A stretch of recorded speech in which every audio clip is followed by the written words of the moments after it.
Now we go on to the ellipse. अब ellipse क्या होता है? जैसे पैराबोलिक सेट ऑफ पॉइंट्स था सैटिस्फाइंग द कंडीशन कि वो एक फिक्स्ड पॉइंट और डायरेक्ट्रिक्स से एक इक्वल डिस्टेंस पे है, वैसे ही इलिप्स क्या होता है? Ellipse is also a set of points such that its distance from two fixed point, the sum of its distance from two fixed point is constant. तो आप क्या देखते हो, आपके पास एक पॉइंट है P और आपने दो फिक्स्ड पॉइंट लिए F1 एंड F2 सपोजिंगली, ठीक है। तो आपका जो P है, अगर मैं उसका सम करूँ उसके डिस्टेंस का F1 F2 से, that is PF1 plus PF2 करूँ, तो वो एक कांस्टेंट आएगा। तो ऐसे ही सारे ऐसे सेट ऑफ पॉइंट्स, जो सब सारे ऐसे पॉइंट्स को कंबाइन करके ऐसे सारे पॉइंट्स का सेट लूँगी अगर मैं, तो मेरा एक इलिप्स बनेगा, ठीक है। अब हम जाते हैं इलिप्स के डायग्राम पे। So what you see on the screen is a diagram of the ellipse, right? आप इस इलिप्स में क्या देखते हो? एक पॉइंट है F1 एंड F2 जो कि हमारे दो फिक्स पॉइंट है जहाँ से हम डिस्टेंस लेंगे किसी भी एक पॉइंट का इलिप्स पे, उन्हें मैं कहती हूँ फोकस। और उन अब दोनों फोकस है, F1 is also the focus and F2 is the focus. So we have to focus here, that is two fixed point. Parabola में we had only one fixed point, right, that was called a focus. अब इसमें अगर दो fixed point है तो इसके दो vertices है। तो आप देखते हो आपका इलिप्स, आपकी एक एक्सिस जो है उसको दो पॉइंट्स पर टच कर रही है, तो वो आपका क्या हो गया? आपका वो वर्टेक्स हो गया। अब आप क्या देखते हो इस इलिप्स में का सेंटर, हम हर जगह स्टैंडर्डाइज चीज़ ही पढ़ेंगे। मेरा इलिप्स हो, हाइपरबोला हो, पैराबोला हो, उनका जो सेंटर पार्ट है वो ओरिजिन पे ही लाई करेगा। तो यहाँ पे जो मेरा सेंटर पार्ट है वो कहाँ पे है? ओरिजिन पे, ठीक है। So I have this origin, I have F1, I have F2, right. जो F1 F2 है they are at equal distance from the centre.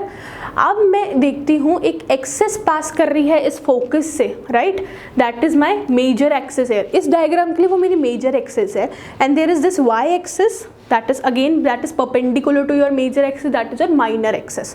यहाँ पे इसको मैंने मेजर एक्सेस इसलिए बोला क्योंकि मेरा इलिप्स एक्स एक्सेस पे बना है और इसका मेजर बिकॉज इसका साइज भी बड़ा है as compare to the minor one. तो जहाँ पे अगर आपका एक्स एक्सेस पे तो आपका एक्स एक्सेस मेजर होगा, अगर वो वाई एक्सेस पे है तो वाई एक्सेस मेजर होगा। तो यहाँ पे मेरा एक्स एक्सेस मेजर है। अब ये एक्स एक्सेस जहाँ जिस दो पॉइंट्स पे इलिप्स को टच कर रहा है वो मेरे हो गए वर्टिसेस। सो हमने कौन कौन सी टर्मिनोलॉजी पढ़ी? Focus, centre, vertices, major axis, minor axis, right. अब ये सब एक पर्टिकुलर डिस्टेंस पे है। हम क्या करेंगे? एक पार्ट के डिस्टेंस को डिसाइड कर लेंगे और दूसरे पार्ट के लिए डबल कर देंगे। जैसे मैंने बोला मेरा F1 is at a certain distance C from the centre, right.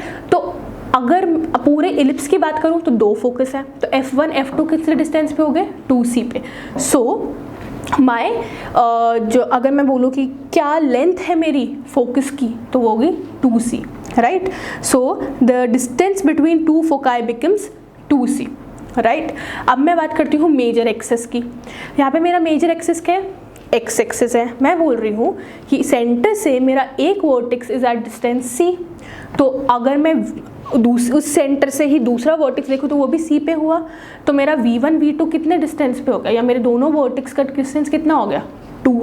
2A, right. Sorry this was A। मेरा एक वर्टेक्स सेंटर से A डिस्टेंस पे है और इसी सेंटर से दूसरा वर्टेक्स भी A डिस्टेंस पे है, तो दोनों का टोटल डिस्टेंस कितना हो गया? 2A। तो मेरा length of major axis is 2A। So हमने पढ़ा था length of the distance between two foci is 2C, length of major axis is 2A। And similarly with the same concept my length of the minor axis is 2B। हमें ऐसा भी पूछा जाता है कि आप बताओ सेमी मेजर एक्सेस की लेंथ क्या है, सेमी माइनर एक्सेस की लेंथ क्या है। तो अगर पूरे मेजर एक्सेस की लेंथ 2 है तो सेमी मेजर एक्सेस की लेंथ A होगी, वैसे ही 2B का B होगा, राइट। तो ये थोड़ा थोड़ा लेंथ के बारे में था कि माइनर, मेजर और फोकाई की लेंथ क्या होती है, राइट। तो इसी लेंथ के थ्रू आप उनके वर्टिसेस भी डिसाइड कर सकते हो। मैं कह सकती हूँ कि मेरा एक फोकस जो है उसके कोऑर्डिनेट्स जो होंगे एक्चुअली वो क्या होंगे? अब ये जो मेरा फोकस है it is eight a distance C from the centre, तो एक का हो गया C,0 because it is lying on the x axis और दूसरे का हो जाएगा -C,0।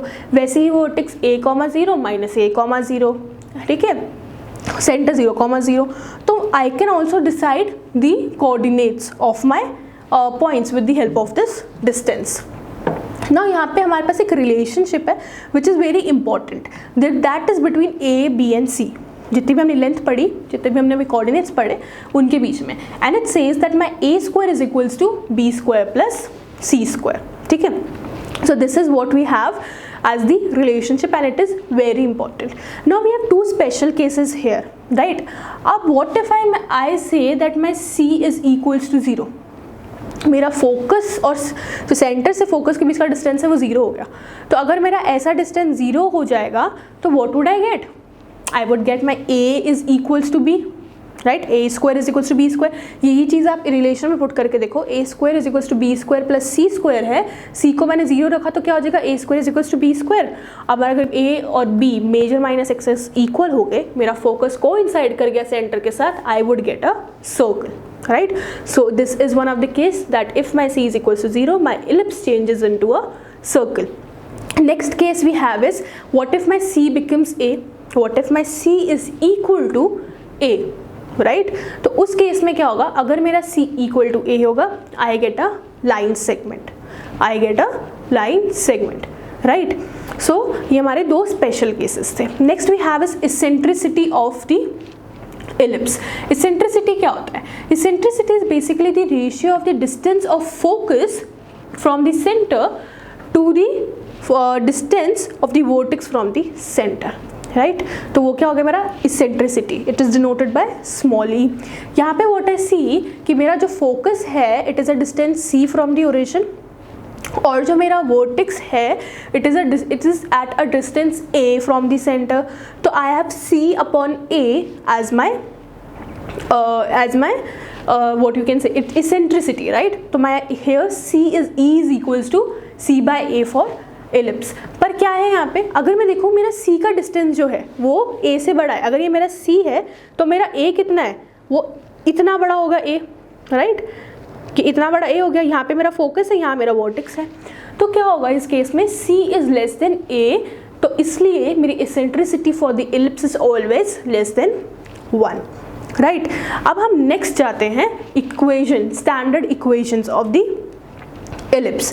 सो अब standard equation of the ellipse क्या होता है? स्टैंडर्ड इलिप्स की हम बात कर रहे हैं. अगेन हम यहाँ अपने इस चैप्टर में सिर्फ उन्हीं इलिप्स के बारे में बात करेंगे जिनका सेंटर ओरिजिन पे है. So you see two diagrams on the screen.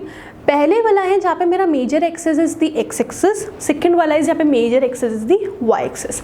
Now we are learning about इनकी स्टैंडर्ड इक्वेशंस क्या होती है. जब मेरा मेजर एक्सेस एक्स एक्सेस है then my equation is X square upon A square plus Y square upon B square is equals to 1. ठीक है. पर वहीं अगर मेरा मेजर एक्सेस वाई एक्सेस हो जाएगा, मेरा अपवर्ड डाउन साइड ऐसे करके पैराबोला हो जाएगा. पहले सॉरी इलिप्स पहले ऐसे था, अब इलिप्स ऐसे हो गया. तो इस केस में क्या हो जाएगा? जो मेरा इलिप्स का इक्वेशन होगा वो होगा Y square upon A square plus X square upon B square is equals to 1. अब मैंने क्या करा, इसमें सिर्फ x और y को इंटरचेंज करा क्योंकि a मेरी मेजर एक्सेस डिनोट करती है. तो जब मेरा x मेजर एक्सेस है तो a के ऊपर x आना चाहिए. जब मेरा y मेजर एक्सेस है तो मेरा a के ऊपर y आना चाहिए. ठीक है. सो इक्वेशंस क्या बन गई? X square upon A square plus Y square upon B square is equals to 1 when my X is the major axis, and Y square upon A square plus X square upon B square is equals to 1 when my Y is the major axis. Right. So ये आपकी standard equations है. Next we have is the latus rectum. अब same definition of the latus rectum हम यहाँ पे apply करेंगे. You see the latus rectum, you see two latus rectums here, one is A B and other one is C D. अब latus rectum की definition जो हमने पढ़ी थी वो क्या थी कि लेटेस्ट रेक्टम वो है जो कि आपके फोकस से पास करे, एक्सेस के परपेंडिकुलर हो और वो दो एंड पॉइंट्स को टच करे. राइट. तो आप क्या देखते हो इस इलिप्स में? You have A B and C D. Because आपके पास दो फोकस है तो आपके पास दो लेटेस्ट रेक्टम होगी यहाँ पे. राइट. और आप जब आपकी जो लेंथ होती है लेटेस्ट रेक्टम की वो होती है 2b square by A in the case of ellipse. तो इलिप्स के केस में आपकी लेंथ ऑफ लेटेस्ट रेक्टम क्या होगी? 2b square by A. Right. So आपका ये हो गया latus rectum of the ellipse. तो हमने इलिप्स पढ़ा, इलिप्स की डेफिनेशन पढ़ी, फिर उसके कुछ लेंथ पढ़े, उसके टर्म्स पढ़े, we went to the equation, eccentricity, and last we went to latus rectum.